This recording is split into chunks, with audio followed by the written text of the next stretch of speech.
todo o ranking educacional mundial, o Brasil aparece entre os que menos investem na formação e no pagamento de professores. Internamente no país, a docência é uma das profissões mais desvalorizada dentre as que têm curso superior. As últimas estimativas apontam que o número de pessoas querendo cursar licenciatura tem abaixado tanto, mas tanto, que até 2040 pode faltar professores formados. Escolas públicas cada vez mais sucateadas, protestos da categoria sendo ignorados ou reprimidos de forma cada vez mais violenta. Provavelmente nenhuma dessas informações são novas para vocês, e o vídeo de hoje eu não vou ficar martelando esses dados e só reproduzindo aquela frase do Darcy Ribeiro de que a crise na educação é projeto. No vídeo de hoje nós vamos entender como chegamos até aqui, como esse projeto foi construído, normalizado e o mais importante, quem que se beneficia com isso. Antes de começar, eu quero agradecer ao pessoal do Apoia-se que contribui com esse projeto com qualquer valor a partir de R$2. Eu sou muito grata e eu sei que esse projeto aqui não existiria se não fosse pela ajuda de vocês. Por isso que eu quero anunciar aqui o sorteio dos itens super legais que eu trouxe lá de Cuba para os meus apoiadores. E agora, né, direto vai rolar esses sorteios para quem contribui lá no Apoia-se. Dito isso, bora pro vídeo que hoje o conteúdo tá pesado e longo. Provavelmente você já deve ter visto muitos políticos dizendo que tem que investir em educação. Isso virou quase que um bordão ou até um chavão político, porque na prática não quer dizer muita coisa. Porque não existe uma educação universal, neutra e pronta. Eu quero que fique claro aqui que falar sobre educação é falar sobre disputas. O ensino é uma área estratégica que está em uma espécie de cabo de guerra constante. Todo modelo educacional parte de um modelo político, desde coisas que parecem pequenas, como por exemplo a escolha de um currículo, né, que define ali o que os alunos vão ou não estudar, a escolha dos livros didáticos, onde vão ser aplicados os investimentos voltados para a educação, como será o curso de formação dos professores. Tudo isso não é natural, tudo isso é construído por base de escolhas. Sendo assim, a educação ela pode ser usada como uma arma importante para emancipar, melhorar o mundo e construir novas dinâmicas sociais, mas a educação também pode ser usada para piorar o mundo ou para a manutenção da ordem social. Para falar para vocês mesmo que projetos educacionais são construídos com base em projetos políticos, econômicos e sociais. No capitalismo, a educação ela ganha também a dimensão de formar um mercado de trabalho. Trabalhadores esses que podem ser conformados, alienados ou cientes das explorações que são submetidas. Nesse sentido, é importante pensar a educação como um aparelho ideológico. Vamos ver como é que esse processo aconteceu no Brasil, né? Para começar, a educação aqui ela surge com um intuito extremamente bem definido: catequizar povos originários, apagar a cultura local e fazer as pessoas se submeterem à moralidade e ao projeto de poder do Império Português Católico. Não era ajudar a construir condições de conhecimento para essas pessoas, mas de impor uma cultura a serviço do colonialismo. Já a educação, que era voltada para os filhos dos colonos, tinha como intuito garantir a permanência, né, a manutenção da posição de poder desse grupo. E aí essas pessoas eram enviadas para outros países para fazer faculdade. Para eles, sequer era interessante existir faculdades aqui, já que, como aponta o historiador José Murilo de Carvalho, estudar fora do Brasil fazia parte da identidade da elite imperial brasileira e boa parte da sua rede de contatos eram feitas na Faculdade de Coimbra, em Portugal. E é esse o modelo que dá o tom do projeto educacional que forja o nosso país. Para vocês terem ideia, existia uma lei que proibia a criação de faculdades no Brasil até 1920, que foi quando a primeira faculdade desse país foi inaugurada com uma intenção: a necessidade diplomática de conceder o título de doutor honoris causa ao rei da Bélgica que havia vindo conhecer o Brasil. Percebam que até a década de 1930, ou seja, durante todo o período da República Oligárquica, ser professor, que é o tema desse vídeo, era ser bem remunerado, era status social. Porque a gente está falando de um período em que 71,2% da população era analfabeta e somente homens ricos podiam estudar. Então ser professor era ter prestígio. Não porque o mundo respeitava mais a educação do que hoje, nada disso. Mas porque somente representantes direto da elite davam aula para os filhos da elite. Então, até 1930, nós podemos dizer que estava colocado para o Brasil uma educação restrita e elitista. Em 1930, o que acontece? A queda da República Oligárquica e Getúlio Vargas chega ao poder com seu projeto nacional desenvolvimentista, que precisa de mão de obra especializada e mercado para se expandir. A educação que antes era seletiva e excludente precisava ser agora, para esse novo projeto de poder, uma educação de massas para formar a força de trabalho para uma sociedade urbana e industrial. E aqui, gente, por favor, não confundam a educação de massa com educação popular. Mais pra frente eu vou explicar isso. E aí, gente, o primeiro passo para justificar a queda no salário dos professores foi a feminilização da profissão. Mulheres que até 1927 eram proibidas de estudar foram incentivadas a irem dar aula. Por quê?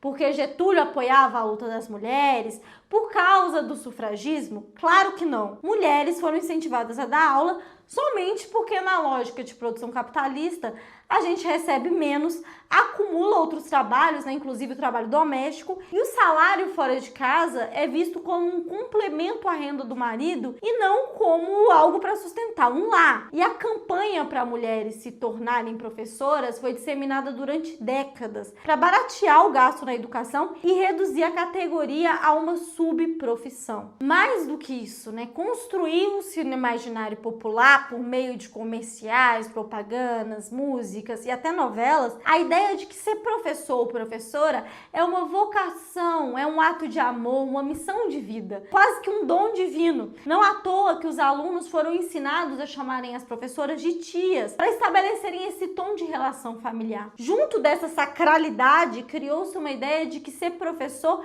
é quase que uma penitência, uma boa ação, uma caridade. Eu estava finalizando a pesquisa desse vídeo quando eu trombei com um texto recente que fala o seguinte, né? Tem a seguinte frase nele de maneira positiva: ser professor é ser paciente, é ter o dom de se doar sem esperar nada em troca, somente a sensação gratificante de saber que um aluno aprendeu. Percebam que dentro dessa lógica, professor não é tratado como um profissional, afinal, se o que nos move é ensinar sem receber nada em troca, um professor que protesta por salário digno, investimento em sua área, não é um bom professor. E aí eu cito aqui o livro Professora Sentia Não, do Paulo Freire, onde ele aponta esse processo de esvaziamento do sentido profissional da docência e o quanto ele é útil porque normaliza a falta de investimento na educação, uma vez que apaga o fato de que ser professor é uma responsabilidade profissional e demanda, né, como toda profissão, ética e profissionalismo, tem deveres e direitos, a necessidade de se preparar, de se capacitar, de se formar para o trabalho docente e de receber um salário que garanta uma vida digna. E aí a gente percebe uma aceleração ainda maior nesse processo de desprofissionalização da educação no período da ditadura civil empresarial militar. Quando a gente pega as entrevistas do Golbery Couto e Silva, que era o ministro da Casa Civil, a gente vê diversas entrevistas em que ele dizia encarar a educação como, abre aspas, uma mola propulsora do desenvolvimento econômico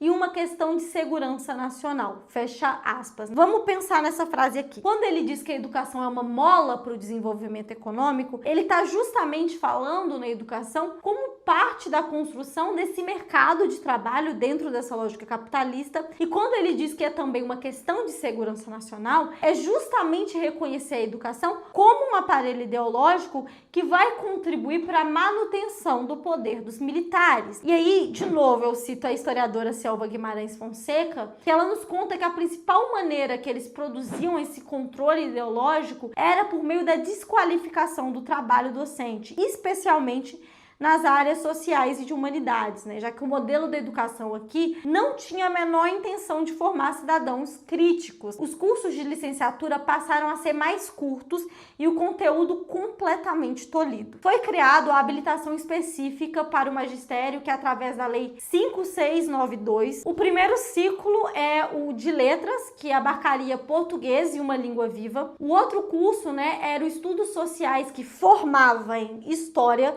geografia e organização política e social. E o terceiro, que era o curso de ciências, para o ensino de física, química, biologia e matemática. Lembrando que esses cursos tinham duração de 3 anos e habilitavam os professores para irem para salas de aulas e ensinar essas disciplinas. Com uma formação tão precarizada, a função do professor era basicamente ser um mero transmissor das coisas que estavam descritas nos livros didáticos. Livros esses, que é importante falar, completamente censurados e construídos para serem alinhados às ideias da ditadura. Além disso, parte da carga horária que seria voltada para a humanidade, foi simplesmente transformada em educação moral e cívica, criada para formar patriotas, ensinar os meninos a cantarem os hinos nacionais, a não questionarem a hierarquia militar. Agora vocês entendem porque quando a gente conversa com algumas pessoas que viveram no período da ditadura, elas dizem que nada aconteceu ou que lá era uma época muito melhor. Esse pensamento foi construído para manter as pessoas alienadas de qualquer senso crítico e conhecimento aprofundado, principalmente politicamente. Essas pessoas, elas representam a eficiência da educação como um instrumento de difusão de pensamento e ideia. Durante ali as décadas de 80 e 90, o empresariado da educação resolveu disputar mais diretamente os estudantes, ou nesse caso, os clientes do ensino público. Para vocês terem noção, um dado que eu gosto de trazer é que entre 1989 a 2000, apesar da expansão do ensino particular, as vagas não preenchidas do setor privado giravam ali entre 19,2%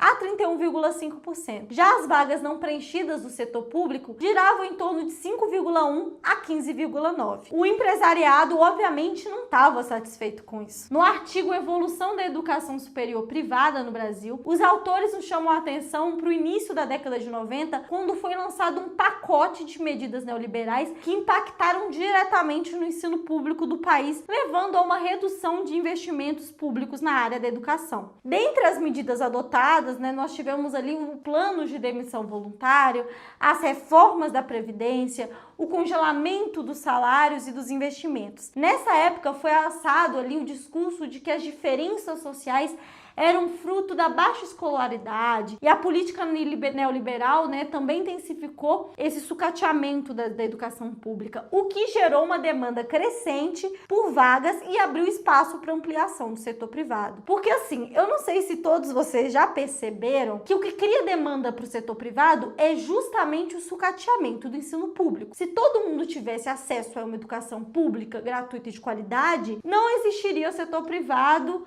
na área da educação. Ou se existisse, seria um curso muito específico e não custaria ali um preço de um carro como os cursos atualmente. Em 1997 foi criado o Fundef, que é o Fundo de Manutenção e Desenvolvimento do Ensino Fundamental, que utilizava os recursos provenientes dos municípios e das unidades federativas, e redistribuía para o ensino fundamental e também pagava os profissionais da educação. E à medida que crescia políticas públicas que empregavam verba da União na educação, coincidentemente, também crescia o interesse do mercado em parcerias públicos-privadas. Durante todo o governo do Fernando Henrique Cardoso, foram adotados e incrementados essas medidas que privilegiam o setor privado de educação. Muitas parcerias públicos-privadas, e um dado que eu gosto de usar é que de 1997 a 2003, ampliou em 132% o número de matrículas em instituições privadas no país, já representando ali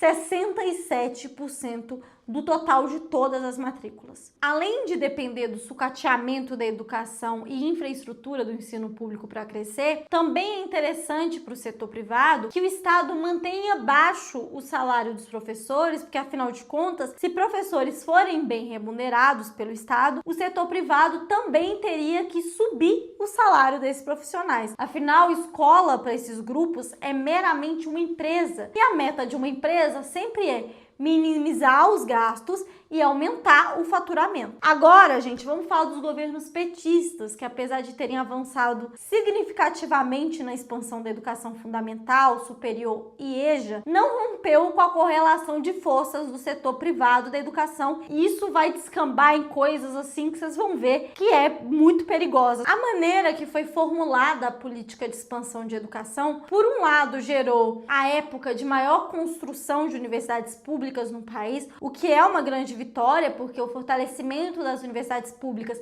impulsionam a pesquisa no país, pavimenta uma série de políticas públicas e educacionais pensadas por profissionais da educação, oferece informação pública gratuita de qualidade, como, por exemplo, a implementação de cotas raciais, sociais e para pessoas com deficiência, além de ser o período com maior formação e capacitação de professores, com bolsa de pesquisa para estudantes de licenciatura, né? Em 2006 tem uma vitória muito importante, que foi a substituição do Fundef pelo Fundeb, que é o Fundo de Desenvolvimento da Educação Básica, que assegurou ali recursos para todos os níveis de ensino, incluindo educação infantil, ensino fundamental, médio, ensino superior e a educação de jovens e adultos, e também elevou os repasses da União para os estados e municípios vinculados a essas matrículas. Eu preciso citar aqui também a expansão dos institutos federais, que sem dúvida são um dos modelos que mais oferece educação pública de qualidade e boa remuneração aos professores. Por outro lado, programas como o FIES e o ProUni são exemplos de políticas nacionais direcionados ao setor privado que,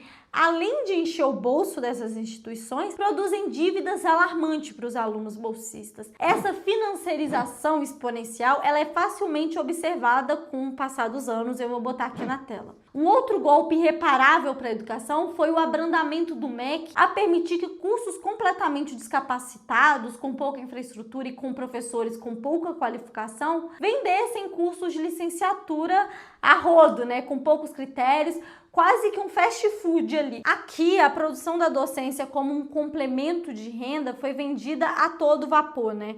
Vou deixar aqui na tela esse comercial. Entendam, gente, que a crítica aqui não é a política de ampliação da educação superior, mas a maneira que ela foi estruturalmente pensada. Aqui eu quero fazer uma diferenciação, porque quando se pensa também em educação particular, as pessoas podem imaginar que eu estou falando ali de escola, de creche de bairro. Não se trata dessas instituições, e sim de verdadeiros conglomerados que tiveram seus bolsos recheados de dinheiro e se tornaram uma força política ainda mais ativa no país, ajudando inclusive no financiamento de grupos que em 2014 e 2015 aprofundaram a crise econômica e política do país. Um exemplo, né, o bilionário José Paulo Lemann, dono da Ambev, acionista do Burger King, dono do grupo educacional Eleva, né, bem aspas aqui no educacional. Grupo que até 2021 tinha um faturamento anual de 70 bilhões de reais. Nós estamos falando de bilionários que possuem uma força econômica, social e política. Inclusive, no estudo da Carolina Rezende de Almeida, ela nos chama a atenção que em 2014, o ano caracterizado por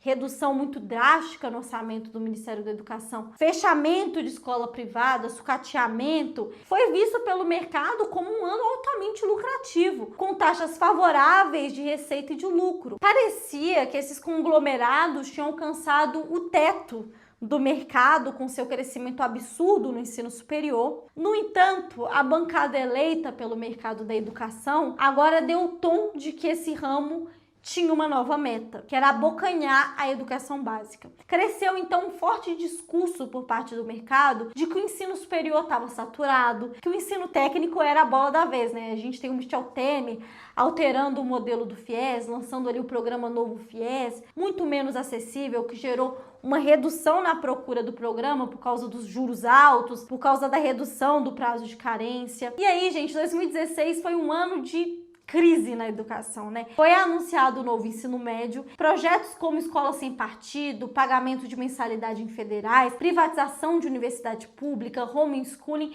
e até mesmo uberização dos professores começaram a ganhar cada vez mais e mais força e serem aplicados em alguns estados. E a política que norteou a educação até aqui, que se baseava em diminuir o salário dos professores, desprofissionalizar, cortar recursos, sucatear e controlar, agora ganha uma dimensão ainda mais sombria, que é a transformação do professor em inimigo a ser combatido, né? Um doutrinador que precisa ser fiscalizado a todo segundo e que não pode ter um mínimo de autonomia. Nesse momento da história, a educação vive uma das suas maiores críticas das últimas décadas. Grupos educacionais de capital aberto têm ido às compras aproveitando dessa crise pós-pandemia. Então, a Croton, a Anhanguera, hoje fundida, são o maior conglomerado educacional do mundo, é dona de praticamente todo o setor privado de ensino superior por meio da Cogna e criou outros dois braços, que é a Vasta Educação, que oferece serviços de gestão para escolas e material didático,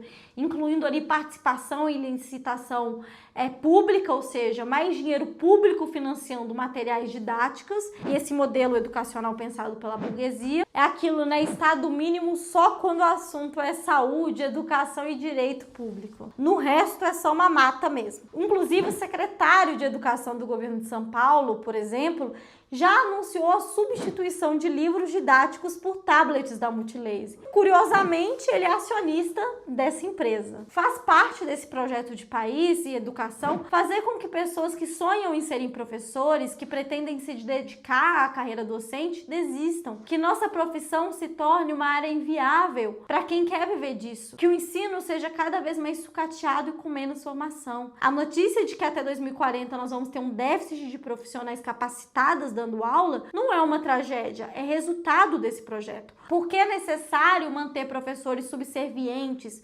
descredibilizados e mal remunerados. Educação forte também pode significar denúncia a esse modelo, pode significar produção educacional questionadora, crítica, que ajude os alunos a questionarem e refletirem sobre o mundo que vivem, né? Então a gente sempre escuta que a educação no Brasil prova que o Paulo Freire é um péssimo educador, mas quando a gente estuda a história da educação brasileira, a gente percebe que nunca tivemos um modelo freiriano. Nós nunca tivemos um modelo verdadeiramente comprometido com os interesses da nossa classe. O modelo de educação que eu defendo não está no passado ou no presente do Brasil. Cabe a gente pavimentar e disputar o futuro, que é o que a gente pode ser. E é por isso que os sindicatos, organizações populares e movimentos estudantil precisam ser combatidos e enfraquecidos nessa lógica. Porque não existe outra maneira da gente combater esse modelo que não passe pela luta coletiva, por mais difícil que seja. Os poucos avanços que nós tivemos na educação, como por exemplo o próprio Fundeb, o Pronera,